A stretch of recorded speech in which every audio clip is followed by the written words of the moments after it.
Hello everyone, I'm Kunal Sudani, a part of Shinhan Bank India, taking care of treasury, FX as well as on the rates front. So today I think the most top things are one on the bond yields, second higher forward premiums on dollar rupee, and third, where exactly dollar rupee is headed towards. So first we can just briefly think and talk about what happened to the bond yields. It rallied till 15-17 basis points. Suddenly it came back to again 603 levels. So what exactly happened? So start from the budget of 1st of February.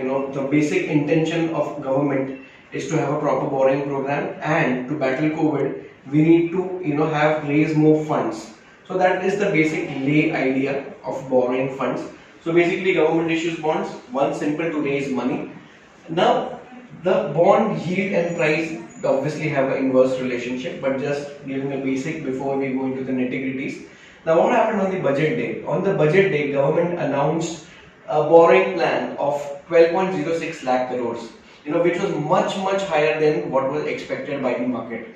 And thus, seeing this higher borrowing number, yield spiked by 15 to 17 basis point.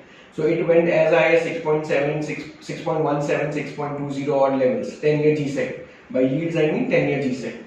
Now, when yields have spiked, what happens? Now, when government is planning to have a more borrowing, and if yields are rising, then rising yields has a counter effect on borrowing. Simple understanding. So, government would not want a higher yield, or the regulator or the central bank will not want a higher yield, because it will counter effect their borrowings. So, to counter this question, again we had an auction on 5th of February, which is after the budget.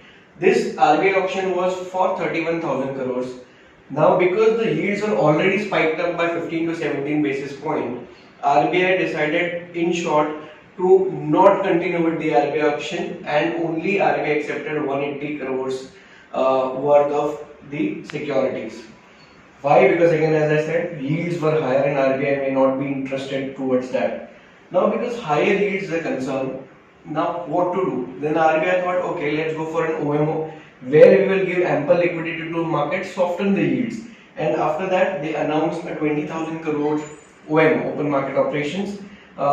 And we also saw a reaction that at that point in time, roughly yields were around 6 or 7, and the yields went to 603. So the yields did soften, and currently also it is moving in the range of 603 to 608. So that has been the recent range.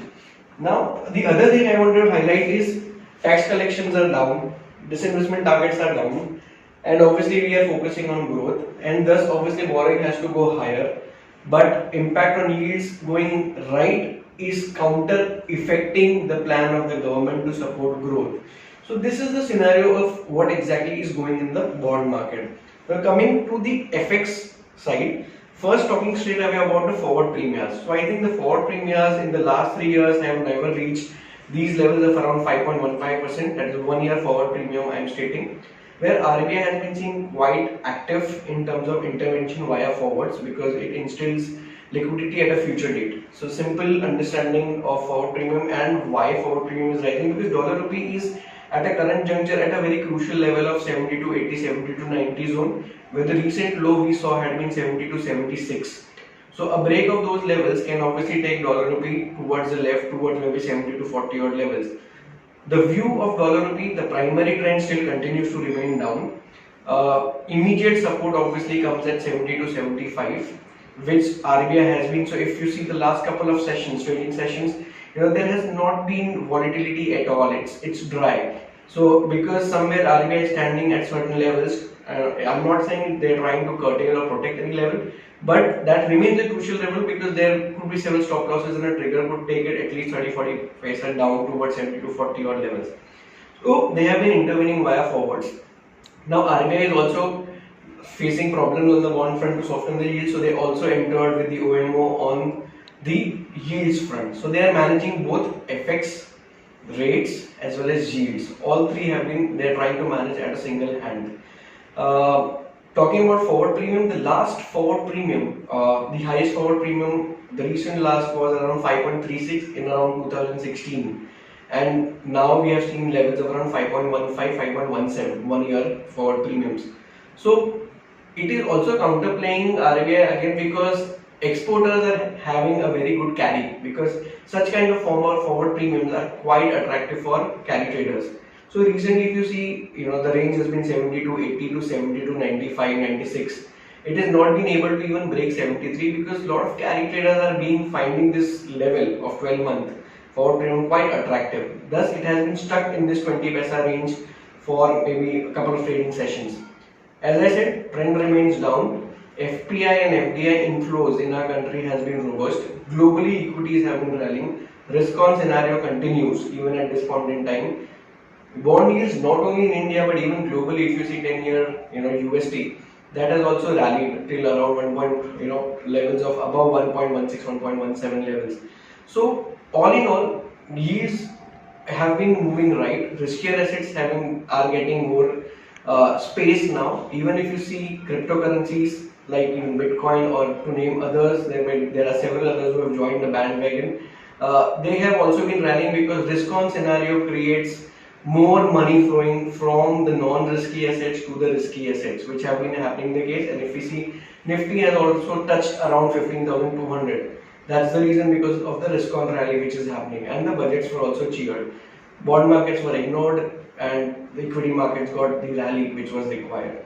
To sum it up, I would say that the trend for dollar rupee still continues to remain down, with 73.20 or 73.32, particularly on technical levels. Any closing above that only will invite some dollar bulls to the party.